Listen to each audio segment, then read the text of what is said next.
It's interesting to note that whenever God identifies himself, he always identifies himself as we see in the first of the 10 commandments. I'm your God who took you out of Egypt. He does not identify himself as I am your God who created the universe, or I am your God who wills existence continuously. Evidently, the redemption from Egypt, or that period of time, the last year we spent in Egypt was when the Egyptians were struck with the 10 plagues. The Midrash tells us that each plague was 1 month. No 2 plagues took place during the same month. So over a 10-month period, all 10 plagues were in effect, the plague actually being only for 1 week, maximally for 1 week. What was the value of the plagues? The 2 levels of miracle. There's one miracle which is classified as a concealed miracle. There's another miracle, such as the splitting of the sea, which cannot be denied, and it cannot be in any way attributed to nature, to a natural event. That's considered a miracle, that the sea split and that the sea closed on our enemies and destroyed them. This cannot be denied that it's not a miracle. The question is, what is nature? Is nature miracle?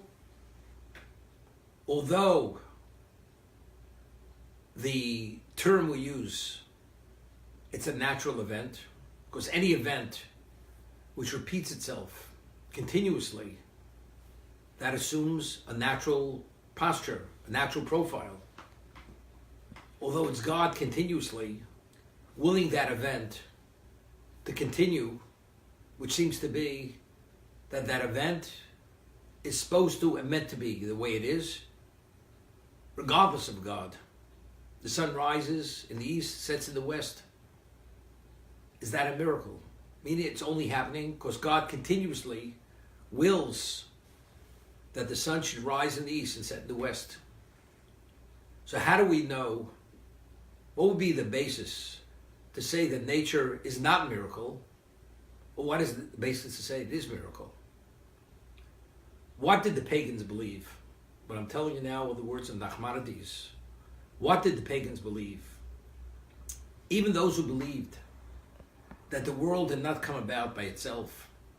It did not evolve from the one-cell animal. And they believed that God created every aspect of existence. The terrestrial, the celestial. Every detail was divine design. Even if they believed that, because of the dimension and the reverence that they had for God, they could not accept God beyond being a creator. God to maintain the existence which he created, to deal with the human being, the fickle being, the arrogant being, the rebellious being. It's something which is disgraceful. That God should have to deal with this. So what does God do? God creates an event. So what did they say? God is a creator. God is not a maintainer. After God created the world, he transferred responsibility for its function to the hosts of heaven, which are angels. Although the sun itself is a physical entity, everything in the physical has a spiritual counterpart. So there's an angel that was created to maintain and to funnel the energy that the sun should shine, and the moon. And every blade of grass has an angel, totally divorced from God. This is what the pagans believed. But to say that God, the creator, should be involved in the minutiae of creation, that's an impossibility. So he created existence, and he removed himself from existence. Is God aware of what's going on in existence? The answer is no. because God is divorced from existence. He has no interest in existence. What does a revealed miracle say? A revealed miracle says that this is God's action.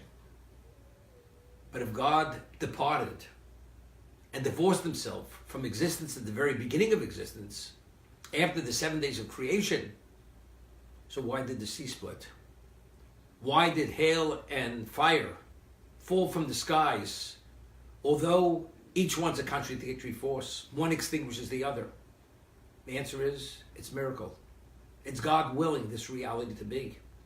So what we believed initially was natural, unrelated to God, now because of God's overwhelming event, which is outside in the realm of nature, they began to understand, just as this is the hand of God, all that has taken on a pattern of repetition is also the hand of God.